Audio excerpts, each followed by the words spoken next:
On this week's edition of New York Now, the legislature continues its probe into the state's handling of nursing homes during COVID-19. Senate Ranker on Aging, Sue Serena, joins me to discuss. We should use the subpoena power, and the legislature dropped the ball with that. Lawmakers also held hearings on how the crisis impacted the state's hospitals and the primary elections in June. Karen DeWitt is with me in studio to discuss. Governor Cuomo gives schools the green light to reopen, but that's easier said than done. Andy Plata from New York State United Teachers joins me to explain. And the debate over removing monuments to controversial historical figures arrives in New York's capital. I'm Dan Clark, and this is New York Now. Today, the Senate majority will pass We will pass a law prohibiting it, and we will take them to court challenging it. Taking another stand for New York and sending a message to the nation. Welcome to this week's edition of New York Now. I'm Dan Clark. Lawmakers continued a series of hearings this week on the state's handling of COVID-19. You'll remember that last week they heard about nursing homes. This week they held another hearing on nursing homes. We'll get to that in just a little bit. But they also held hearings on how hospitals were affected and how the pandemic caused problems for this year's primary elections in June. I want to focus here first on the elections hearing because unless the state fixes what went wrong in June, we could be looking at a repeat situation in November. And there were some huge issues during the primary, largely in New York City. Here's Senate Elections Chair Zellner Myrie. Many people took advantage of voting early. Many people voted in person, and many people took advantage of voting by absentee. But too many New Yorkers saw their democracy fail them during this pandemic. Thousands of absentee ballots were discarded. Many people had bad experiences at their polling sites. And for them, their democracy stopped in this pandemic. Karen DeWitt covered that hearing this week. She's with me now in studio now to talk about that and much, much more. Karen, thanks for being here. Sure. Covered the hearings remotely, of course, from our homes and our computers. I know, and watching them for 5, 6, 12, 24 hours, however long they last that day. Oh my goodness, yeah, they haven't been very long. So what were your takeaways from the elections hearing? It sounded like to me, and I don't mean to step on your toes, but it sounded like to me that the elections officials that testified basically said, our system wasn't set up for a bunch of paper ballots to come in. Yeah, exactly. Because in the past, 8 to 10% were absentee ballots, and in the primaries, 50 to 60%. That's crazy. Yeah, and they just don't have the staff, they don't have the preparation. They have to rely on the Postal Service, which some of the commissioners brought up that's very uncertain with what's going on with President Trump's appointee trying to slow down the mail. I'd also point out Governor Cuomo has not signed an executive order yet that would allow New Yorkers to use absentee ballots. Because of COVID in November. He's expected to, but that hasn't happened. So they can't even start preparing for that until the governor issues an executive order. Because right now you have to be either out of you have two excuses to use an absentee ballot, and I think it's out of the county you live in, or if you're physically too ill to go to the ballot. And I think the legislature passed a bill that would basically mirror that executive order if it happened, but I don't think it's gone to the governor's desk Well, that's yet. right. There's a bunch of bills that we probably can't even get into right now because it would take too long. They're trying to tweak all these election things, but the governor hasn't yet signed them or vetoed them. Yeah, the thing I found most interesting about the hearing was that a lot of this is just out of their control. As you said, like the U.S. Postal Service, for example, right now absentee voters can request an absentee ballot up to 7 days before the election. And you have to think, as somebody who is sending in that application by paper, it's going to take a few days to get to the Board of Elections. And then they're going to look it over, approve your application, and then it's going to take a few days to get back. So all of that depends on the Postal Service getting it to them and then back to you in time for you to send it out by Election Day, which is, it just sounds confusing to me just thinking about it. And also it seems like some races are not going to be decided. We're not going to know election night. I think we'll probably know the presidential results because New York is such a blue state, but you got state Senate races, assembly races, congressional races that are probably going to be tight. And as we saw in the primary, it could be weeks before they count all those ballots or even months. So it's going to be a while before we know, but it just seems like we're going to have to do mail-in voting. They're not going to be able to run a regular election in November. What about the nursing homes hearing? I watched some of it this week. This was the second nursing home hearing. The first one was last week. What were your takeaways? I watched a lot of it, but certainly not all of it. Yeah. But the takeaway was that the nursing homes were just not prepared for Right. a pandemic. I mean, who was? Yeah, no, I know, but there are pandemic plans that exist that have Yes. just have sat on the shelf for a really long time, and maybe they should have dusted them off every few years and looked at them, but they just were not prepared for the influx of patients. In some cases, it seemed like they didn't want to test the residents for COVID. Perhaps they didn't want those numbers of deaths to count against them. And the relatives that testified, really some compelling and very upsetting stories of how they couldn't talk to their relatives. They weren't told that there was COVID in the nursing home. One man said he would have taken his mother out had he known, but the nursing home didn't tell him. And when they advocated for tests for their relatives, who, they were told their relatives had a fever, a cough, they were told, oh no, they don't need a test, we're going to treat them anyway, and just let it go. And then you don't have accurate numbers of how many people did get the disease and how many people died there. And that's kind of important information for if there's a second wave, or God forbid in a couple of years we have another pandemic. I mean, just because you hadn't had one for 100 years doesn't mean that we're going to wait another 100 years, right? Who knows? Right. I couldn't imagine being one of those family members. Yeah. Looking really ahead to Monday, the governor is speaking at the Democratic National Convention, presumably digitally. I don't think he's going to fly out to Wisconsin. I imagine, yeah, from his ceremonial office where he does everything in the Capitol now. Right. He didn't get a lot of attention in 2016 when he spoke. What do you think is going to happen this year? I was there. I was covering the convention. I went down to the hall to hear him speak. It was a semi-prime time slot. It was like 7 or 8 o'clock. And so he was on TV, but in the hall, everybody was talking. It was one of those times of the evening, everybody's talking among themselves, getting ready for the big speeches. And, he gave a speech about his father, Mario Cuomo, and, his philosophy of governing, and nobody listened or paid any attention. But I'll tell you, I think it's going to be a lot different Monday night, because he's a national figure now, and it is going to renew, questions or speculation about him becoming president. Or running for president, even though he said, we got to point out, he said many, many times, I don't want to be president, I'm happy being governor. But if he does a good job, it's going to fuel speculation again. Oh, for sure. And we will be watching. Karen DeWitt, thanks as always for being here. Sure thing. Moving on now to reopening schools this year. Students will head back to class in the next few weeks, and whether that means they'll be in the classroom or learning online, that's going to depend on the district. Some teachers have said they don't feel safe going back to school. But they're also worried about the quality of remote learning. That's a huge challenge that districts will have to grapple within the next few weeks. And teachers will be a big part of that conversation. I spoke with Andy Pallotta, the president of NYSUT, the state's teachers union. Andy Pallotta from NYSUT, thanks so much for being here. Thank you for having me. Anytime. So we know that the governor has now given schools the green light to open in a few weeks. And I guess the question on everyone's mind is, are schools ready to safely reopen for students, faculty, and staff? It's a great question because that's all we've been talking about right now. It's all about reopening. Are they safe? Will they be healthy? So we've come to a place now where we say the models that have been put forward are a hybrid model, a in-person model, or a totally remote model. And it is up to districts throughout the state. We have about 750 districts around the state. They will be discussing this. We've heard a lot of feedback from our own folks saying they're very nervous about going back. The way things are right now, they just don't know. Maybe a phase-in would be good. So they have an option at this time. They can see what they would like to do. And given that option, it's very good. Has the state, there are guidelines from the state education department and from the governor's task force on reopening. Has the state done enough right now to safely reopen schools, or could the state be doing more to clarify for educators and administrators what actually needs to be done before we start, or are we on a good track to get things started in the next few weeks? We still need a lot of clarification, especially on testing and tracing in the school districts. But one of the main concerns we have right now is that 127 school districts did not even respond to the need to present to the state a health and safety plan to come back to school. So if you have 127 that didn't even bother to respond, I have no confidence in what's coming from that district. and also there were 50 that were incomplete. So you're talking about close to 200 districts that are definitely in no shape, way, or form able to say, we're ready to come back.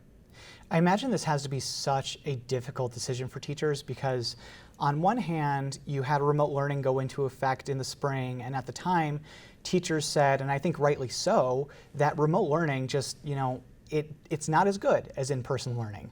But at the same time, now coming into the fall, now we have teachers, rightly so again, I think, saying, we don't know if we're going to be safe going back. So how do you balance those two things as educators, making sure that students get the most education, but that you're protecting people from a disease that has killed thousands here in the state? Right. So we have definitely heard their concerns. They want to go back. They do want to be with their children, their students. That's their goal.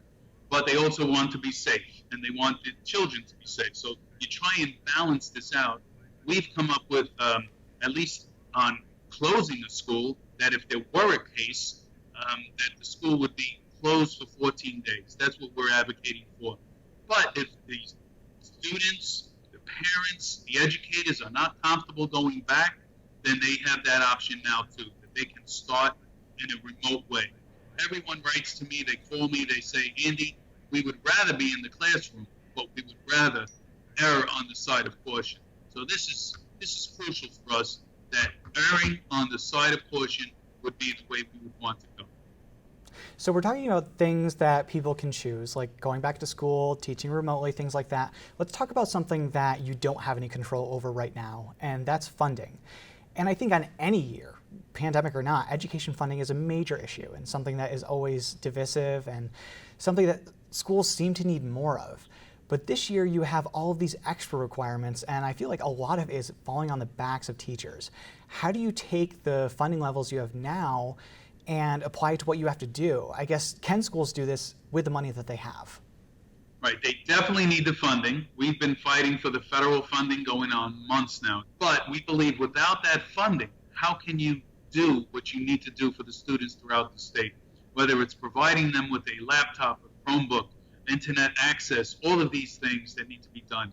The social distancing, providing masks, because we're advocating that each child would have a mask on during instruction. I think that keeps us even safer. So the teacher would have a mask on, there would be social distancing. Some schools have opted for barriers also. These are the kind of things that we need done. HVAC systems, which need to be inspected. NYSET is even working with CSEA to do workshops on taking a look at your HVAC system. So this is where we're at right now, what we're trying to accomplish in the next couple of weeks. All right, Andy Pilata from NYSET, always great to talk to you. Thanks for being here this week. Seeing you too. Thank you. We'll have more on schools in the next few weeks as the school year starts. We told you earlier in the show about this week's hearing on the state's handling of nursing homes during COVID-19. It was the second hearing on that topic this month. The state health commissioner did not return this week to testify, and many were not so happy about that. Lawmakers say they still have plenty of questions for the governor's office about nursing homes. One of those lawmakers is Senator Sue Serino. She's the top-ranking Republican on the Senate Aging Committee. We spoke earlier this week. Senator Serino, thanks so much for being here on New York Now this week. Thank you, Dan, for having me. I really appreciate it. Absolutely, anytime. So this week we had the second hearing on the state's handling of nursing homes. Last week we had the first hearing.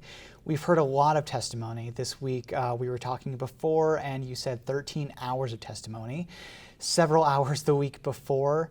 Have we learned anything that you think could be used, that could have been used to help prevent the 6,000 plus deaths that happened that were linked to nursing homes during the COVID-19 crisis? Well, we still didn't get a lot of the answers that we were looking for. Unfortunately, the health commissioner and the governor's office was only there. They were there last week and not this week. And when we asked questions, because we want to know, how were these decisions made?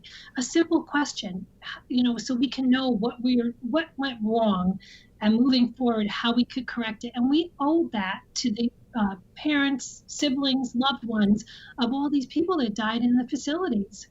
I'm surprised, honestly, that the health commissioner didn't show up for the second hearing. I don't know whether he was invited or not. I don't really know what was behind that, but If you had the opportunity to go for a second round of questioning, what would you ask him? What would you want to know? I mean, as you said, he was only there for 2 hours last week, during last week's hearing. So I have to assume there were some questions that didn't get posed to him that you think should have.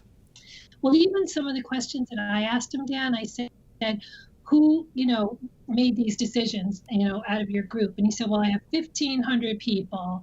And, he was being very evasive. And even if the governor would have said, or the health commissioner, listen, we made some mistakes. Let's move forward. Let's work together to make things better. I had come up with some ideas, like with the specialty care centers. I even talked to the Department of Health about it. We had a conversation.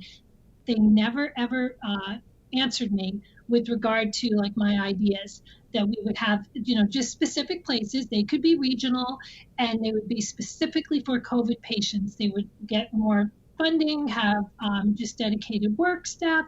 Not an answer at all, Dan. That's terrible. Something that surprised me about the hearings was that at the start of it, I think it was Senator Tom O'Mara that mentioned that the Democrats who control both houses of the legislature didn't give Republicans the chance to call witnesses or assist in any subpoena power. And I'm wondering, if you were in the majority, is there anything that you would want to subpoena or any witnesses that you were particularly interested in hearing from that didn't show up? In other words, if you had the power, how would you use it? We should use the subpoena power, and the legislature dropped the ball with that. They should have done that. So we were, when somebody is subpoenaed, there are very specific questions. Like, you can't just say there's 1,500 people, right? They want to know who made those decisions. Why were those decisions made? And those are the questions and answers that we did not receive through the first testimony when the health commissioner and the governor's office was there. So looking forward, I know that the hearing was just this week. We had the hearing last week. Do you think there's anything the legislature could do moving forward if we do have another spike in cases, or, God forbid, we have another disease that spreads like this in the state? Is there anything the legislature could do, in your opinion, to prevent something like this from happening again, looking specifically at nursing homes, of course? Yeah, we need to have specialty centers, the specialty care centers. And I think a couple people had, people that were testifying had mentioned that too, that if we had those specialty centers, they would be an answer, because the people would be quarantined in that area along with the staff. The staff would just work specifically for the COVID-related patients. We also know that we need PPE. The nursing homes were like an afterthought. They didn't get the proper PPE that they needed. And we have to invest in staff also, besides the PPE. We had ideas even for grants to hire staff for people that had lost their jobs that might have worked in hospitality, even getting a couple people in a nursing home to answer the phone, to talk to people about their loved ones. Over and over, we've heard time and again, no communication. People just didn't know what was happening with their loved ones. Can you imagine? I mean, I think of me with my mom. I would be devastated.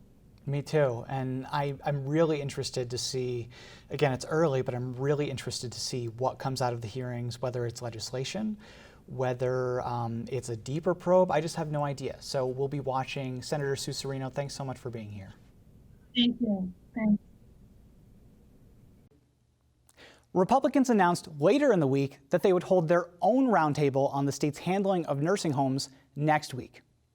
Now for a story out of Albany about something that's happening all over the country. Since the death of George Floyd in Minneapolis, there's been a lot of discussion about removing monuments that depict people who either supported slavery or were involved in the Confederacy. In Albany, that conversation is happening about the statue of Philip Schuyler, who you might know if you're a fan of the musical Hamilton. But what you probably didn't know about Schuyler is that he was one of the most prominent slave owners in the Northeast, with deep roots in the capital city. And now Albany Mayor Kathy Sheehan says the city will remove the statue from in front of City Hall. Nicole Van Slyke has the story. Albany is quiet today. The marches and the protests following the killing of George Floyd have decelerated for now.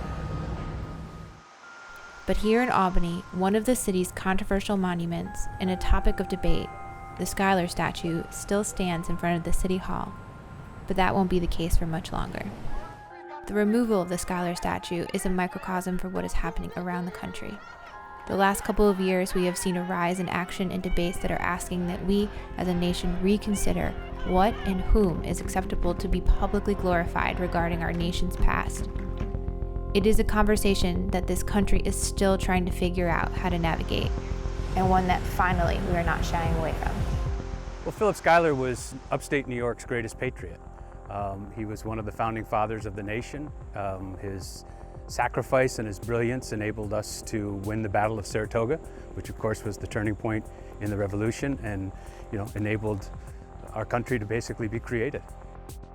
I think Philip Schuyler made some contributions, great contributions to the city and to the state of New York, and I respect that.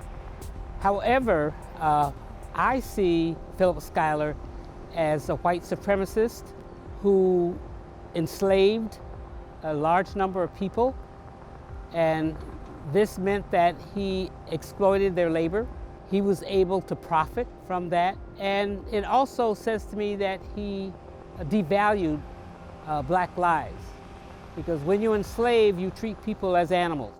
I think it's a rash and ill-informed reaction, and I think it's something that politicians are doing in the heat of the moment, and I think it's something that over time we'll deeply regret if in fact they go through with removing the statue. If we glorify this man by putting a statue in front of our city hall, that we are still devaluing the lives of black people. Taking down the statue is not going to erase his name from upstate New York. There are museums, parks, historic homes, even villages dedicated to the remembrance of Philip Schuyler, the American Revolutionary War general and United States Senator. Why is it so important to some to leave the statue where it is in the capital of New York? Well, Philip Schuyler was a son of Albany. Albany was his home, and this is Albany's most prominent memorial to its most prominent patriot. So I think it's fitting that we honor him, that we remember him, and that statue should stay just where it is. You know, you can glorify him all you want to in some private location, but this, I pay taxes. This says to me that if we continue to leave it there, that my government supports white supremacy and systemic racism that we're fighting against right now. It is a very difficult discussion that requires taking a long, hard look at our national history and trying to come to terms with what was.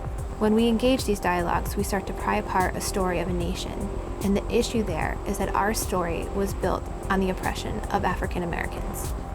So if we want to move forward, we need to grapple with how to tell the whole story.